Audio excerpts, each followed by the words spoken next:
администрации муниципального образования городского округа Сыктывкар. Организатор конкурса — муниципальное автономное учреждение культуры Центр досуга и кино «Октябрь». К участию в нашем конкурсе допускается чтение стихов и прозаических произведений, посвященных природе, о ее красоте, любовь и уважение к ней, охрана природы и забота о ней, экологические проблемы, жизнь животных и растений. К участию в конкурсе приглашались жители города Сыктывкара, которые должны участвовать в 4 номинациях. Номинации: лучшее исполнение стихотворных произведений, возраст 7-9 лет. Лучшее исполнение стихотворных и прозаических произведений, возраст 10-12 лет. Лучшее исполнение стихотворных и прозаических произведений, возраст 13-17 лет. Лучшее исполнение стихотворных и прозаических произведений, возраст от 18 лет и старше. Выступления участников оцениваться будут членами жюри по 5-бальной системе с учетом следующих критериев: соответствие теме и цели конкурса, техника чтения, четкость и правильность произношения, темп чтения, выбор нужной тональности, искусство чтения, выбор логического ударения, соблюдение авторской строки, пауз, умение голосом передать чувства и переживания персонажей, пафос произведения. Артистизм – умение создать образ мимикой, голосом и жестами. Ну и, конечно же, уверенное знание текста.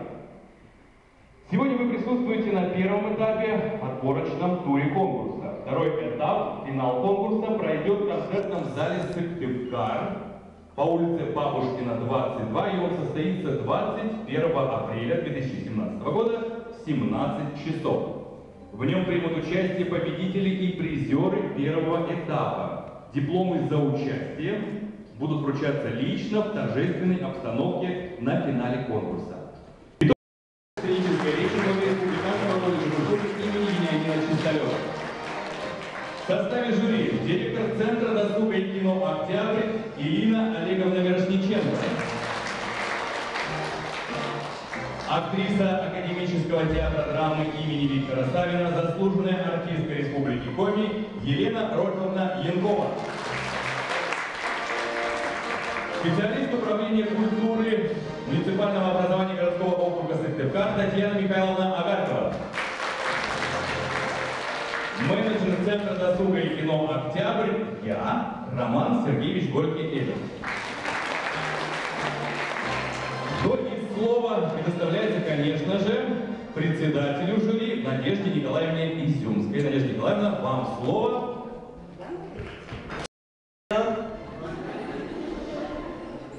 Добрый день, дорогие друзья. Сегодня встреча с юными поколениями нас, старых мамонтов. Это чрезвычайно старых, в смысле, не новых. Нас это очень радует, что так много у нас ценителей слова. Я желаю вам удачи, друзья мои. Я благодарна вам за то, что вы выбрали эти темы и пришли сюда сегодня для того, чтобы показать себя и показать свою позицию. Поэтому внимательно относитесь к слову. Я вас люблю и желаю удачи. Благодарю, Надежда Николаевна. Первым на сцену в номинации «Лучшее исполнение стихотворных произведений», возраст 7-9 лет, приглашается театр «Драматешки», театральный коллектив «Драматешки».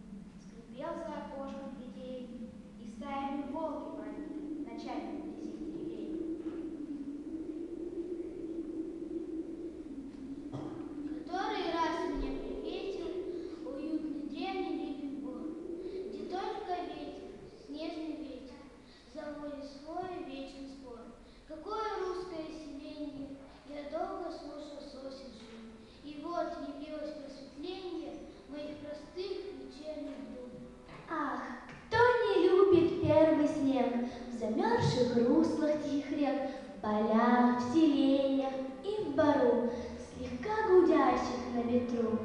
Деревни празднуют дожинки, и на гармонь летят снежинки, и весь в светящемся снегу лось замирает на бегу на отдаленном берегу. Вот ворона сидит на заборе, все амбары давно на заборе, все обозы прошли, все подводы, наступила пора непогоды. Суетится она на заборе, горе ей, настоящее горе, ведь ни зернышка нет у вороны, и от холода нет обороны. Чуть живой, не чирикает даже, замерзает совсем воробей, как заметит подводу с поклажей, из-под крыши бросается к ней. И дрожит он от зернышком бедным, и летит чердаку своему, а гляди, не становится бледным от того, что трудно ему. Как все это кончилось быстро, как странно ушло навсегда, как шумно, с надеждой и свистом помчались мои берега. И все же глаза закрываю, я вижу над крышами хат, в морозном тумане мерцает, таинственно звезды дрожат. А вьюга по сумрачным рекам, по дебрям гуляет кругом, и весь запорошенный снегом стоит у околицы дом. Начальный срок, листовой, тяжело и тоскливо, пролезаю кругами вдаль на продрогшие голые нивы, журавлиная льется печаль. Это плач по гнездовью родному, расставание, тягостный звук. Неужели тебе не знакома безысходная горечь разлук? Неужели на трудных дорогах, отшумевших и немешных дней, идти рядом, сраженных до срока, не дошедших до цели друзей? Варвара. Смирнов о загрязнении. В природе равновесие, и нарушать его нельзя. В жизни это очень важно для тебя и для меня. Чтобы было равновесие, надо с вами, нам, друзья, не выбрасывать отходы и не загрязнять моря, меньше ездить на машинах и пускать из фабрик дым, чтобы не летали в атмосфере и не делали там дыр. Меньше фантиков, бумажек ты на улицу бросай.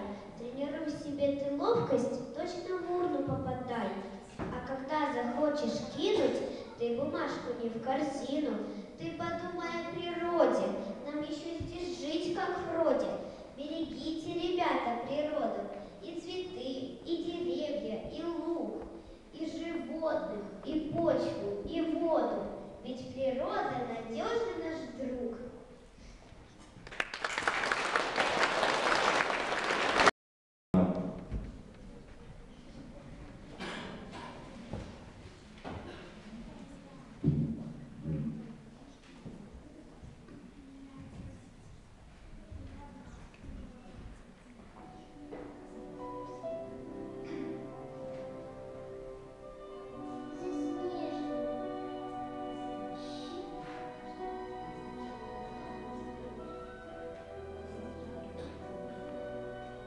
Заснеженная, щедрая лесная, бурлящих рек, крутые берега, таежная от краю и до края, земля зыря, ты сердцу дорога, брусничный дух, черемухи дыхание, лилового багульника настой, не дышим мы, а пьем благоухание твоей земли, суровой и лесной, здесь юных лет все дорого и мило. Столетию вместе будем мы идти, чтоб обрести невиданную силу для дальнего, нелегкого пути. Один дом, союз наш нерушимый, единой стала нам судьба твоя.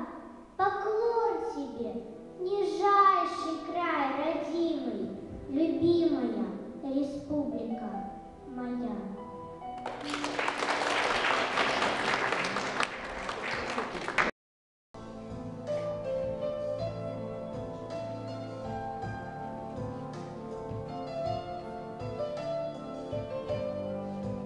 Сергей Михалков, будь человеком. Мы живем не за горами, по соседству, рядом с вами. Мы спокойны, деловиты, для друзей всегда открыты, муравьиные сердца. Нашей дружбе нет конца. В лесу мурашки-муравьи живут своим трудом. У них обычаи свои, и муравейник дом. Трудолюбивые жильцы без дела не сидят. С утра на пост бегут бойцы, а няньки в детский сад. Рабочий муравей спешит тропинкой трудовой. С утра до вечера жужжит в траве и под листвой.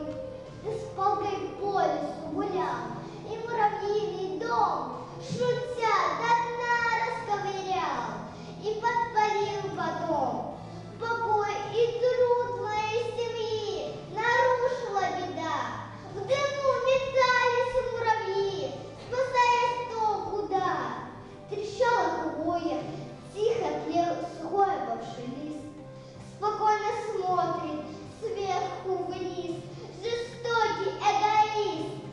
За то, что так тебя назвал, себя я не виню. Ведь ты того не создавал, что предавал огню.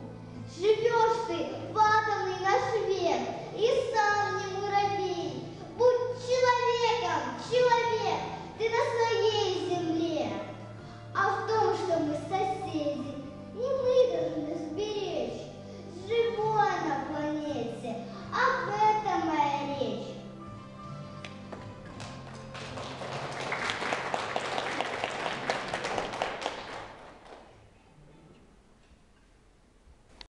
Длинный дом теперь, да, открыта дверь. Только жаль, что для меня любимого муравья не обижайся, муравья, его обидеть просто. Он маленького роста. Готовится к выступлению. Сергей Михалков, будь человеком. В лесу мурашки-муравьи живут своим трудом, у них обычаи свои и муравейник дом. Миролюбивые жильцы без дела не сидят, с утра на пост бегут бойцы, а няньки в детский сад. Рабочий муравей спешит тропинкой трудовой, с утра до вечера шуршит в траве и под листвой. Ты с палкой по лесу гулял, и муравейный дом, шутя, до дна расковырял и подпалил потом. Покой и труд большой семьи нарушила беда. В дыму метались муравьи, спасаясь кто куда. Трещала хвоя, тихо тлел сухой опавший лист. Спокойно сверху вниз смотрел жестокий эгоист. За то, что так тебя назвал, себя я не виню. Ведь ты того не создавал, что предавал огню. Живешь ты в атомный наш век и сам не муравей. Будь человеком, человек, ты на земле своей. Виктория Купцова, Эдуард Асадов, Бенгальский тигр. Визжа, отдавая бегу, в залитый солнцем мир, прыжками мчался по снегу громадный бенгальский тигр. Сзади борьба, погоня, шум станционных путей, сбитая дверь вагона, паника сторожей. Клыки обнажились грозно, сужен колючий взгляд. Поздно, слышите, поздно, не будет пути назад. Жгла память его, как угли, и часто ночами в плену он видел родные джунгли, аистов и луну, стадо антилоп осторожных, важных слонов у реки, и было дышать невозможно от горечи и тоски. Венский. Баллада о рыжей дворняге. Хозяин, погладив рукою лохматый твою рыжую спину. Прощай, брат, хоть жаль мне и скрою, но все же тебя я покину. Швырнул под скамейку ошейник и скрылся под гулким навесом, где пестрый людской муравейник вливался в вагон экспресса.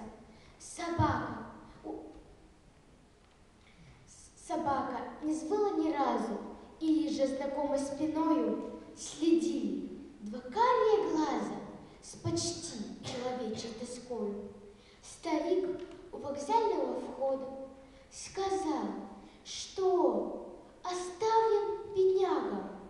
Эх, будь ты хорошей породы, а то ведь простая дворняга. Огонь над трубой заметался, взревел паровоз, что из мочи, на месте как бык потоптался и лился в небо катив ночи. Вагоны, забыв передряги, курили, смеялись, дремали. Тут, видно, рыжие дворняги не думали, не вспоминали. Не ведал хозяин, что где-то по шпалам из сил выбиваясь, за красным мигающим светом собака бежит, задыхаясь.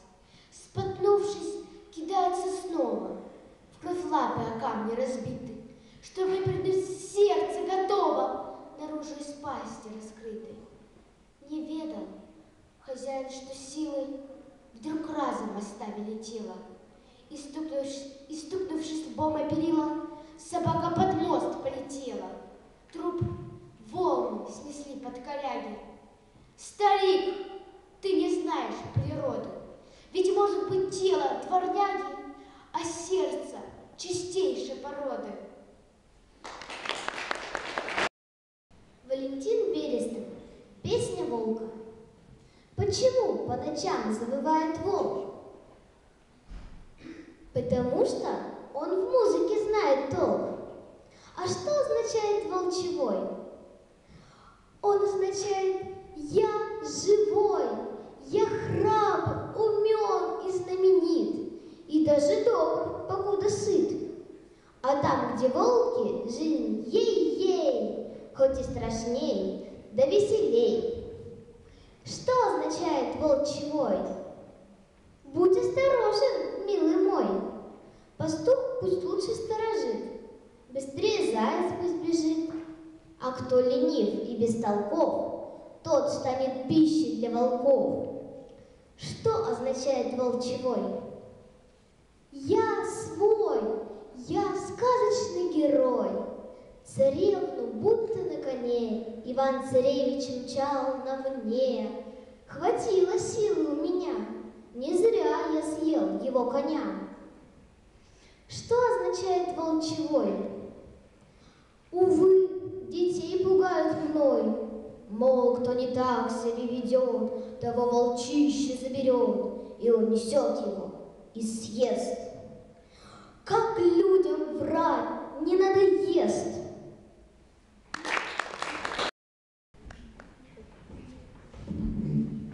Наталья Филимонова. Лес наш друг.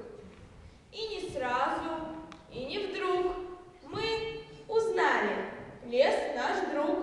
Нет без леса кислорода, сникнет сразу вся природа. Без него дышать не сможем, и никто нам не поможет. Сдует ветер урожай, и тогда прости, прощай, обмелеют наши реки, высохнут они навеки, заболеют все зверушки, вплоть до маленькой наружки. Нет без леса нам лекарств, на столах не будет яств, пропадет тогда планета.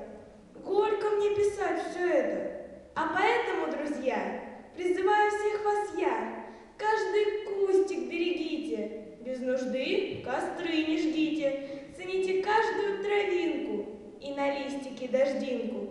Сбережем лес от огня для тебя и для меня. Сергей Михалков. Мой щенок. Я сегодня сбилась с ног, у меня пропал щенок. 2 часа его звала, 2 часа его ждала, за уроки не садилась и обедать не могла. В это утро очень рано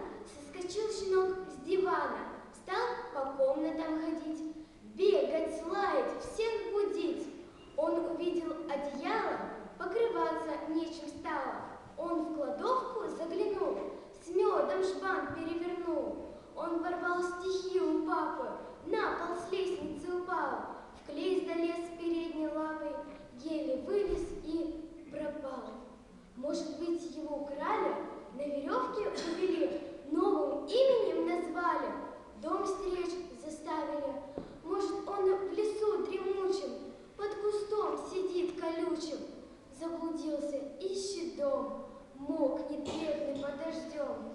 Я не знала, что мне делать. Мать сказала, подождем. Вдруг какой-то страшный зверь открывает лапой дверь, прыгает через порог. Кто же это? Мой щенок! Что случилось, если сразу не узнала я щенка? Нос распух, не видно глаза, перекошенная щека. И впиваясь, как игла, на хвосте жужжит пчела. Мать сказала, дверь закрой, к нам летит пчелиный рой. Весь укутанный в постели, мой щенок лежит пластом и виляет еле-еле забинтованным хвостом. Я не бегаю к врачу, я сама его лечу.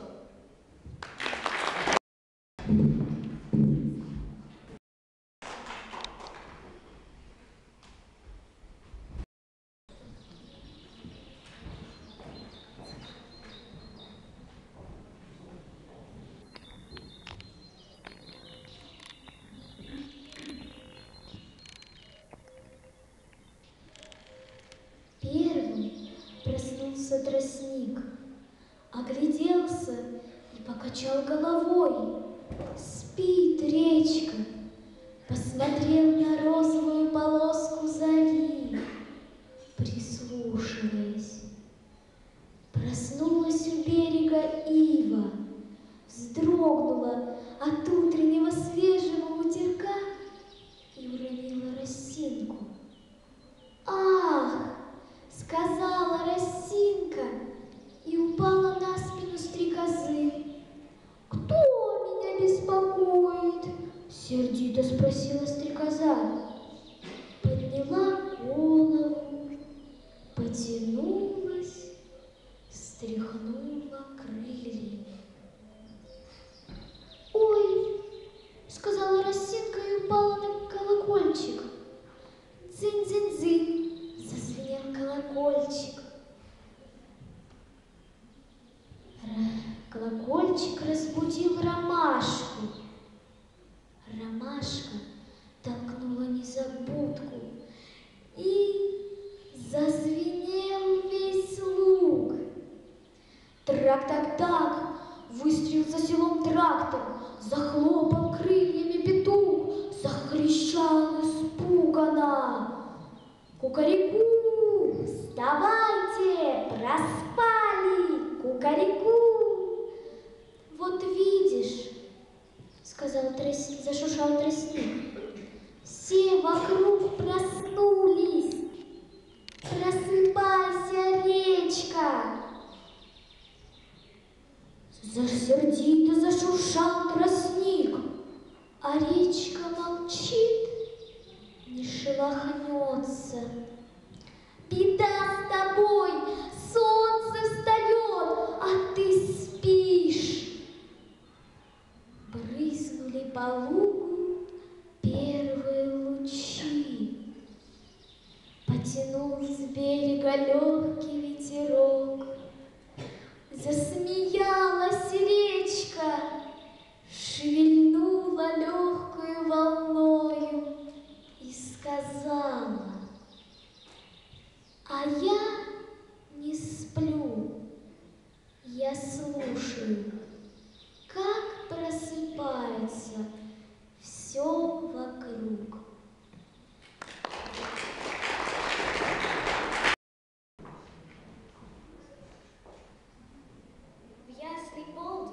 На исходе лета шел старик дорогой полевой, вырыл вишню молодую где-то и довольный нес ее домой.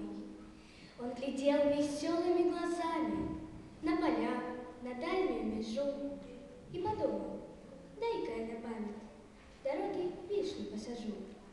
Пусть растет большая-пребольшая, пусть идет и вширь, и в высоту, и дорогу нашу украшая, каждый год купается в цвету. Путники в тени ее прилягут, отдохнут в прохладе, в тишине, и, отведав сочных спелых ягод, может статься, вспомнят обо мне. Они вспомнят